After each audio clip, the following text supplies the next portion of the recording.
Seguimos en el tercer bloque de decisión. Vamos ahora a nuestra realidad económica principalmente. Venimos de una semana, la semana pasada, que para muchos analistas fue la mejor semana del gobierno de Javier Milei. ¿En lo económico? En lo económico, además, logró en el Congreso imponer el veto a la ley de financiamiento universitario. Posteriormente se conoció el dato de inflación de 3,5%, el más bajo en lo que va de la gestión de Milei. Y hay mucho optimismo y mucha exaltación en el gobierno por esos datos. Vamos a conversar con Diego De Quino, economista, frecuente invitado de este programa. Nos interesa mucho su análisis y saber cómo mirás, Diego, estos datos y si crees que son tan relevantes y tan positivos como el gobierno los está planteando. Hola, ¿qué tal? Buenas noches, gracias por invitarme. Mira, yo creo que sí, que el gobierno tiene algunos elementos, no sé si para celebrar, pero algunos jalones ha conseguido, y como bien vos reseñabas, me parece que en estos últimos 10, 15 días pudieron atalonarse sobre algunos de esos jalones. Uno tiene que ver fundamentalmente con el tema del control de lo que es el presupuesto público, que esto está ligado a la eliminación del déficit y está ligado en el programa que tiene el gobierno a lo que sería la eliminación de la emisión monetaria. Sobre ese punto, me parece que el gobierno está gestionando como si esto se tratara de una empresa quebrada, y la discusión que la política le intenta plantear, de tratar de direccionar partidas o tratar de establecer prioridades, el gobierno tiene una percepción de que ellos asumieron una empresa quebrada, que ellos son el síndico de esa quiebra, y que por lo tanto cualquiera que quiera meterse en la caja no lo van a permitir. Y yo creo que toda la discusión desde el punto de vista del plan que tienen se trata de esto fundamentalmente.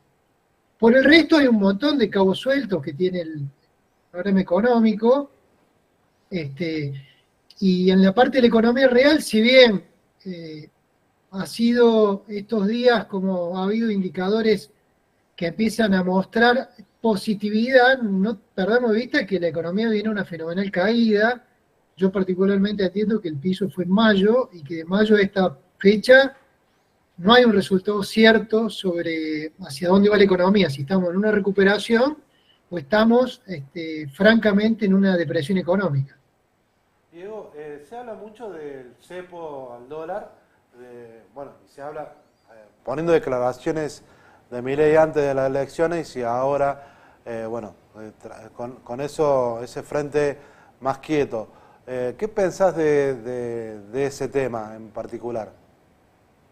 Yo soy de la idea que el cepo, como está, ¿no? Que es un cepo, digamos, limita o circunscribe el flujo de capitales, no permite liquidar, digamos, libremente a quienes exportan o quienes importan en el mercado de cambios, y también pone muchas limitaciones a lo que es la operación en otras monedas, inclusive el atesoramiento, como ocurre aquí en Argentina. Creo que es una limitación crítica para que la economía entre en un sendero de crecimiento.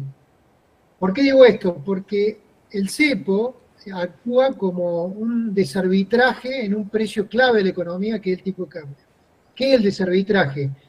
Que bueno, que las cosas valen en un lugar un precio y en otro lugar valen otro, y la diferencia no es el costo de transporte, es decir, si fuera tomate no es el costo de llevarlo de un lugar a otro.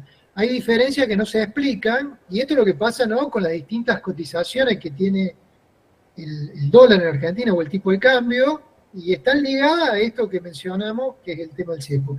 Mientras ese precio relativo, ese precio crítico, que es el precio del dólar, junto con otros precios críticos de la economía, como son los salarios, como son las tarifas, como es la carga impositiva, ¿no? Esto es lo que configura la arquitectura de cómo se produce y distribuye la renta. Mientras eso no se estabilice, es decir, todos tengamos una percepción que los valores que se establezcan van a permanecer al menos por un quinquenio. Mientras eso no ocurra, no va a prender un crecimiento económico sostenido. Sí va a haber sectores que le va a ir mejor y otros que le irá peor, y algunos tendrán una ventana de oportunidad y otros no tanto.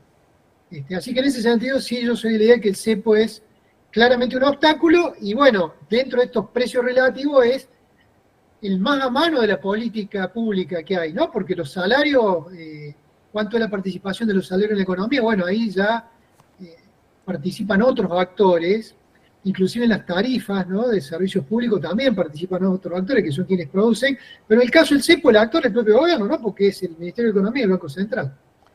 Diego, hoy empezó desde la semana pasada en realidad, pero hoy fue una intensa jornada en la Comisión de Presupuesto de la Cámara de Diputados, pero en simultáneo a que los diputados están analizando el proyecto, Javier Milei dijo, la verdad que a mí no me importa si aprueban o no el presupuesto, yo puedo seguir gobernando con el presupuesto de 2023. ¿Por qué es necesario para un gobierno tener un presupuesto anual aprobado cada año? Y es necesario porque es como si vos en tu casa, con tu pareja y tus hijos, hay uno de ustedes que es el que sabe cuánto va a entrar y le administra al resto lo que tiene que gastar, y a veces les da, a veces no les da. Eso es no tener presupuesto. Tener presupuesto es no conocer por ahí el detalle, pero tener un consenso familiar de más o menos cuánto es el ingreso del grupo familiar y también una estimación de los ahorros y las rentas, y en función de eso todos se van acoplando a una negociación en el gasto para tratar de convenir la trayectoria que se quiere en cuanto a calidad de vida de ese grupo familiar. En la economía es lo mismo, el presupuesto nacional pensemos que es más o menos un cuarto, un tercio del Producto Bruto Argentino, es decir, es un tercio o un cuarto de todo lo que se produce, no es una cuestión marginal. Con lo cual, que no exista claridad sobre la fuente de esos recursos, cuál es la proyección de los mismos, y más o menos dónde se va a aplicar, que de eso se trata el presupuesto, creo que produce lo que se llama una asimetría de información, ¿no?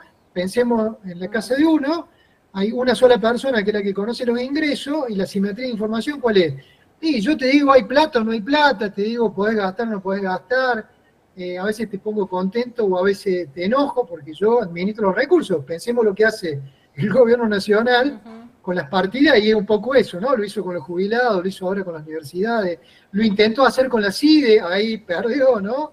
Pero el gobierno se siente muy cómodo sin presupuesto porque vuelvo a lo primero el margen de discrecionalidad es mucho mayor para el gobierno. Porque ellos administran una quiebra. Entonces, si vos administras una empresa quebrada y la asumís así, y sos el síndico de la quiebra, tu única preocupación es lo que se llama el tesoro, es la plata, el cash, ¿no?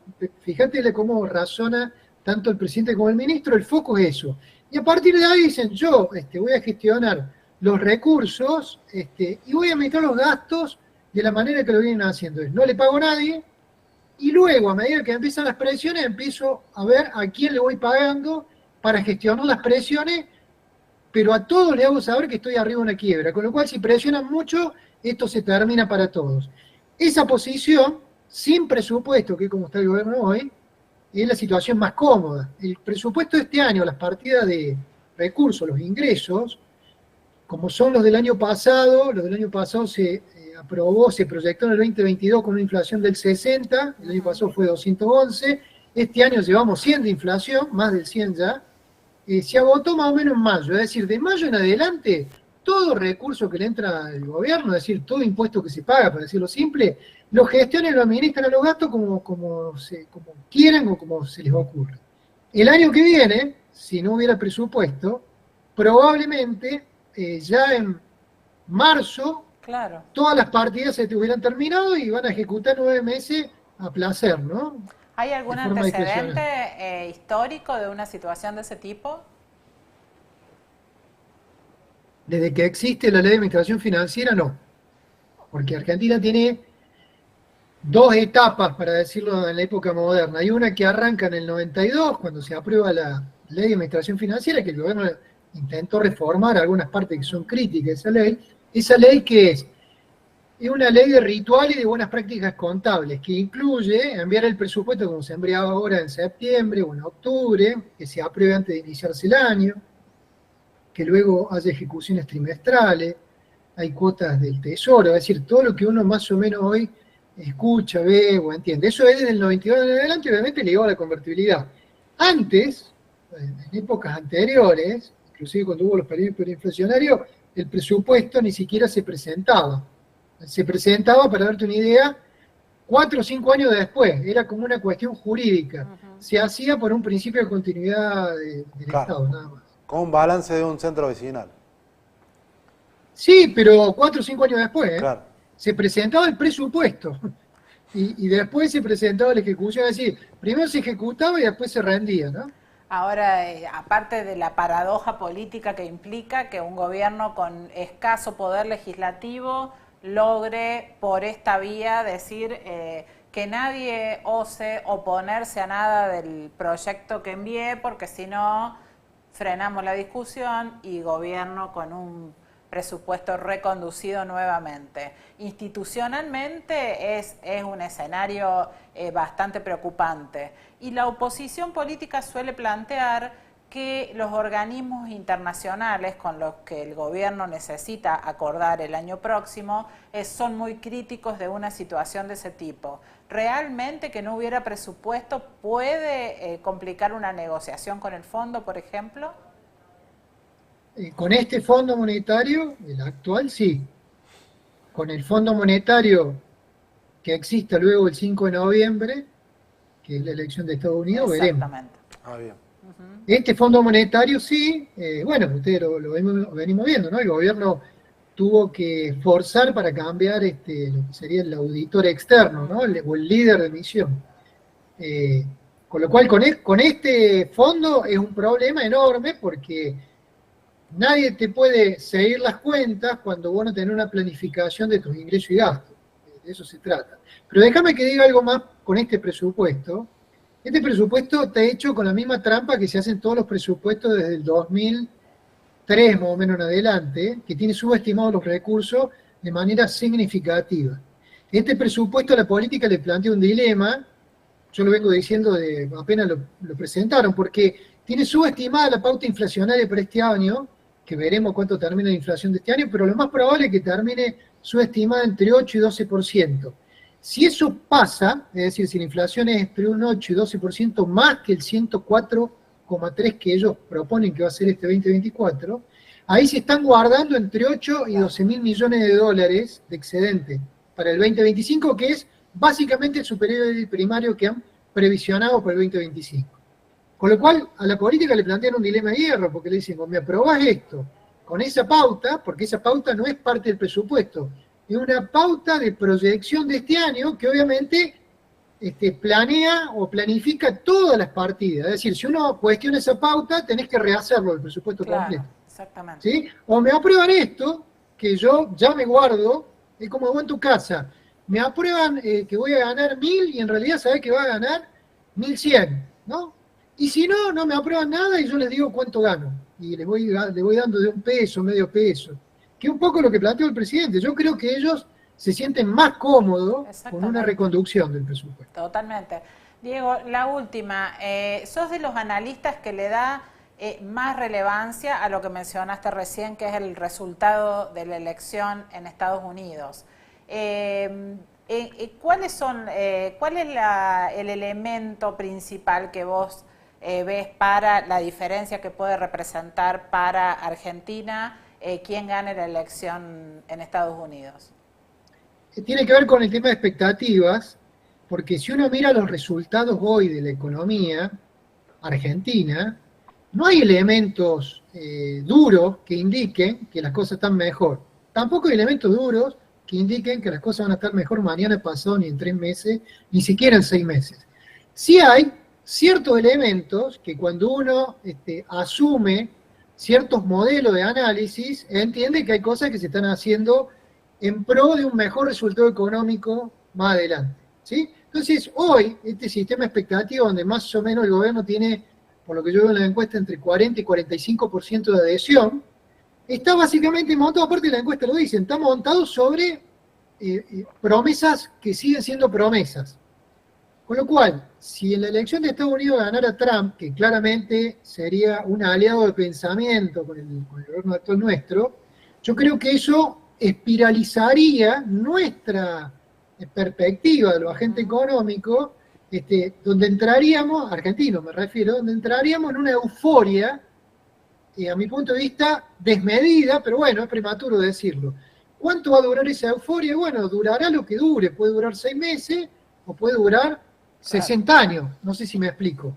Bueno, pero si una dura euforia 6 cuando es meses son las desmedida. elecciones. ¿Cómo? Si duran 6 meses son las elecciones del 2025. Claro, digamos, o sea, digamos, cualquier cosa que se diga luego del 5 de noviembre, si ganara Trump en Estados Unidos, respecto de la Argentina, va a ser cierta, ¿no? Porque en términos de economía real se dijo que se iba a hacer una planta de gasificación para cambiar la ecuación energética y ahora resulta que terminamos con una agenda de barcos que se van a conectar, que cambiaría también la agenda energética y que en realidad no hacía falta la planta y en realidad quien era el inversor protagonista de la planta, que era Petronas, dice que en realidad es un proyecto para dentro de 10 años para ellos, dentro de su planning global. Con lo cual, si eso pasó en esta circunstancia de este año, pensemos lo que puede pasar luego el 5 de noviembre, ¿no? Cualquier cosa que se diga se lo va a poner en boca de la persona más rica de la Tierra o del presidente del planeta, del país más poderoso del planeta, ¿no? Si ganan los demócratas, yo creo que nuestro veedor técnico, que es el fondo, va a tener mucho más hándicap para presionar sobre los temas que viene presionando, pero que no logra sentarlo el gobierno a conversar. Muy bien, Diego. Te agradecemos mucho. Muchas gracias. No, gracias a ustedes por invitarme. Tengan buenas noches. Buenas noches. Bien. Bueno, vamos cerrando este programa atípico. Estamos en una semana muy intensa con lo que viene siendo uno de los conflictos más largos que está atravesando la gestión de Javier Milei hasta ahora. Tiene que ver con el conflicto universitario. Con Tomás. Exactamente. Esta semana llegaron a contarse más de 100 facultades tomadas en todo el país. Están muy pendientes de